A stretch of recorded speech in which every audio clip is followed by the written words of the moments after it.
13,000 feet above sea level, thin air that tears at your lungs, and a tradition that anthropologists don't talk about.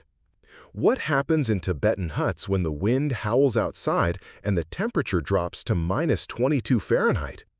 Why do European researchers call local customs mysterious and write dissertations about them behind closed doors? I'll tell you what the guidebooks won't. Here, a woman can take two brothers as husbands, and no one will judge her for it. Here, they tie a sacred scarf around a stranger's neck, and after that, he gains rights that aren't discussed in civilized society. But that's not the most shocking part. On top of the world, laws operate that will make you rethink everything you knew about human relationships. Laws that flatland dwellers call cruel, and Tibetans call the only way to survive.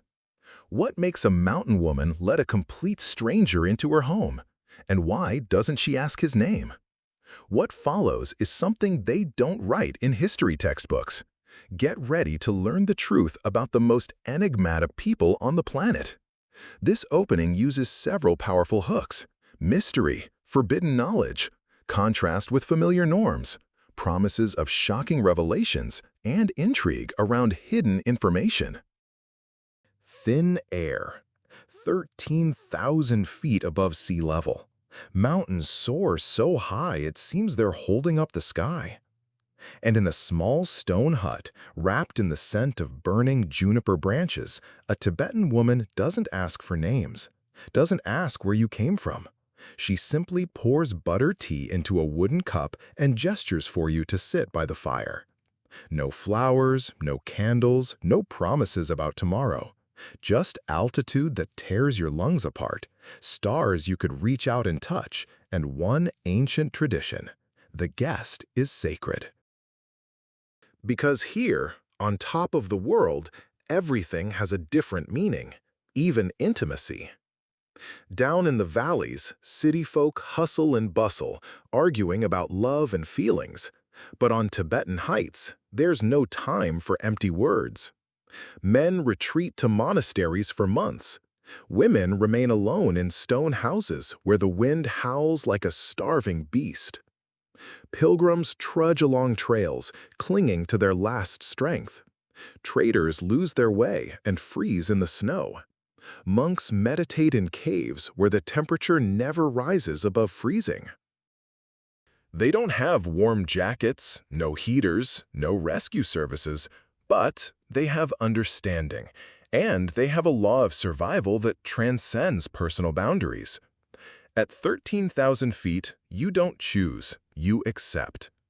Europeans call Tibetan hospitality mysterious. Anthropologists write dissertations about unusual forms of intimacy. But the truth is simpler. Here, they help you survive. Everything else is just details.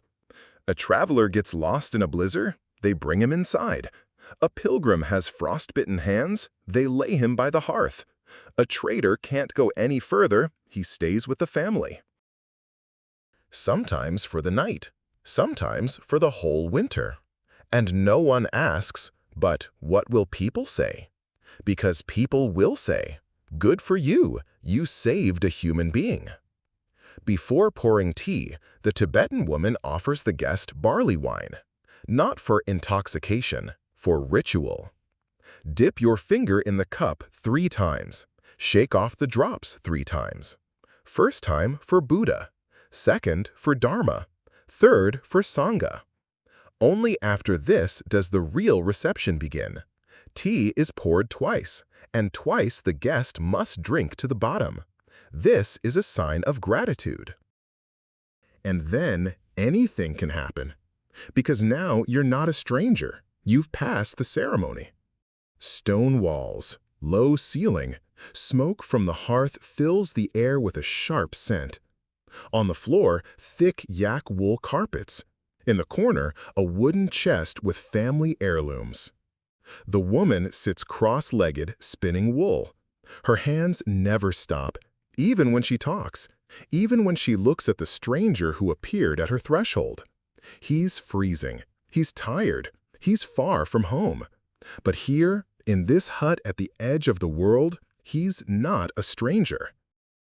Here, he's part of something bigger, part of a tradition older than all borders. Tibetan women aren't like their lowland sisters. In their culture, a woman has the right to choose, real choice. She can refuse her husband and go to another, can take two brothers as husbands if it helps the family survive, can invite a traveler to stay, and no one will call her promiscuous.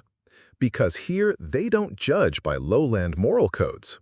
Here, they judge by your ability to survive and help others survive. And if a woman decides this person is worthy of trust, her decision is respected. Until recently, polyandry, multiple husbands, was common in Tibet. Not because it's exotic, but because it's practical. In the mountains, there's little land suitable for farming.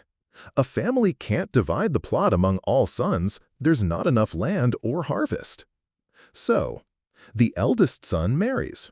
The middle one goes to a monastery. The younger ones become husbands to the same woman.